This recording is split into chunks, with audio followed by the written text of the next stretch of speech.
So, Valve is asking the TF2 community for new MvM maps and missions for an upcoming update. This is a very out of left field announcement that absolutely nobody saw coming. I mean, why would Valve, in their infinite wisdom, suddenly want to put out an MvM update after a decade of leaving it in dust? And it's such a hilarious timing too, because Potato is just about to launch Operation Boated Barbecue in about a week from now. While optimism is very high with this announcement, I also want to be slightly cynical about it because this is Valve we're talking about. It is quite possible for both parties to screw this up, and so I'm going to use the video to talk about the implications of this whole announcement and what to expect. If you don't know who I am, my name is Soggy, a small creator who has been covering community MvM for a good while that has been critiquing their works over the past year or so. So I do have some background into the stuff that goes within the space.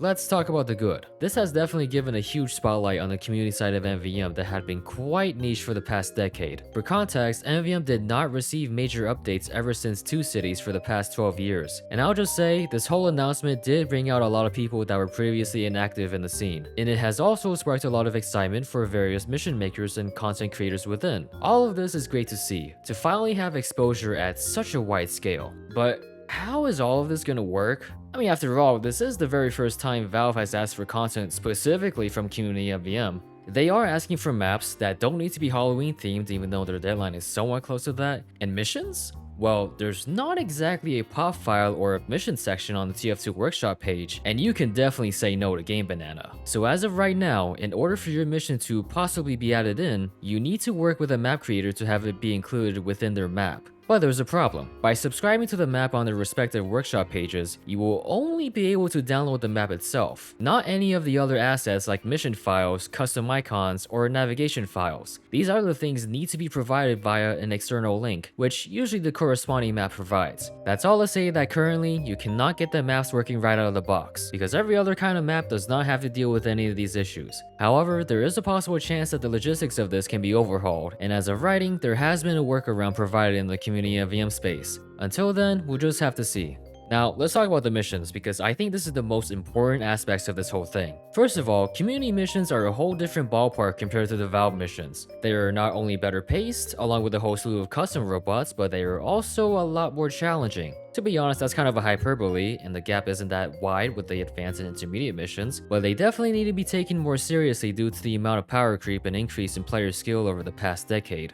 Let's talk about that part on the blog post for a brief moment. They want missions, that's it. There are no other strict guidelines other than that they just want playable missions on these maps. This could mean anything in terms of quality. Vanilla missions, custom missions, Game Banana missions, and MvM.tf missions. But I can tell you that as of this moment, a lot of mission makers in Potato MvM, which is the main place for community MvM content, are dusting off their old work and are working directly with map creators to pack them into the maps on the workshop. I will also tell you that a large percentage of the old work is highly dependent on RefMod, which is a source mod, and Valve doesn't want to work with source mod. Though that's not all doom and gloom, because for the past year or so, Potato has been slowly adapting to VScript and rewriting parts of RefMod into a VScript extension called Pop Extensions. Though as of writing, not all of RefMod's features have been ported over to VScript. Regardless, all of this source mod stuff is important to talk about because a lot of the popular missions Potato has featured over the past few years would not have been possible without RefMod, which could mean with this MvM update, there is going to be a considerably less percentage of missions that will be extremely custom and wacky. But this is not to say that the missions that are completely vanilla are bad, because any community mission that is well paced and fairly balanced are still leagues better than anything Valve has made. I will still keep your hopes up. This is, after all, a 2-month deadline for a community MvM to work with, August 27th to be exact, so everything that I say here could all possibly change by then.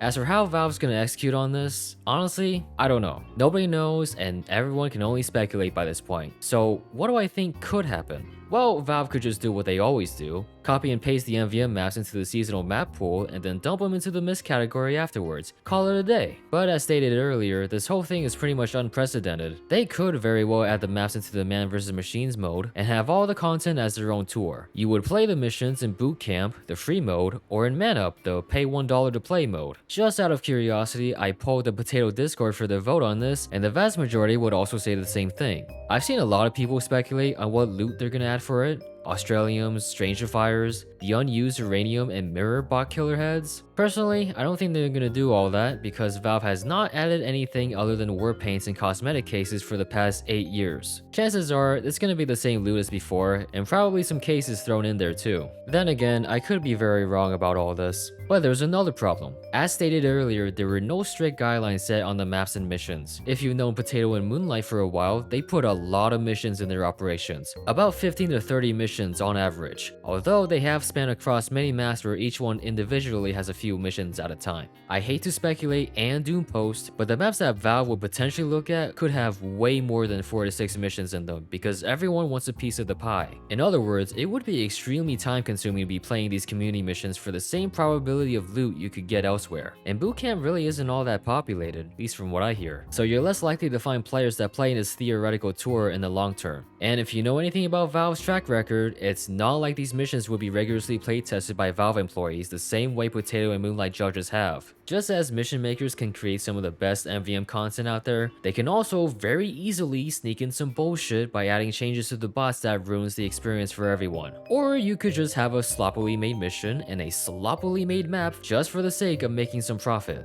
Just to try and level everyone's heads here. Now, for anything else, I mean, we could see some changes regarding the mode itself. There are some very vocal opinions on the current state of the explosive gas passer, as well as other things like medic shield being too overpowered, among various things, but if major balance changes like that have never been seen past 2018, chances are we'll just get small bug and nav fixes. Maybe the infamous God Rock can finally be removed from the game. Look, I do want to be optimistic about all this at the end of the day. Cautiously optimistic. This is, after all, a very big opportunity for a community of MvM map creators and mission makers to band together and show the entire TF2 community what the proper community MvM experience is like. It is also on Valve to not screw this up, because this could either turn to be a one-time thing or a yearly seasonal thing. This could go either way, honestly. Community MvM has always thrived even without all this. And, you know, Boasted Barbecue is right there. You can, play it right now and experience what community MvM missions are like. All I can say for sure is that if you want to help make sure the potential content can be as good as it can be for Valve to pick up, well, the best place to join is the Potato MvM Discord. There's definitely going to be a lot of playtests over the next few months to iron out the potential missions and maps to be added in. And there are a lot of content creators in this space that are genuinely passionate about their stuff. Plus, you know, it's a pretty chill subsection of the community to hang around in. Anyway, that's it. Just want to put a short video without too much thought put into it. Alright, I'm out. Goodbye.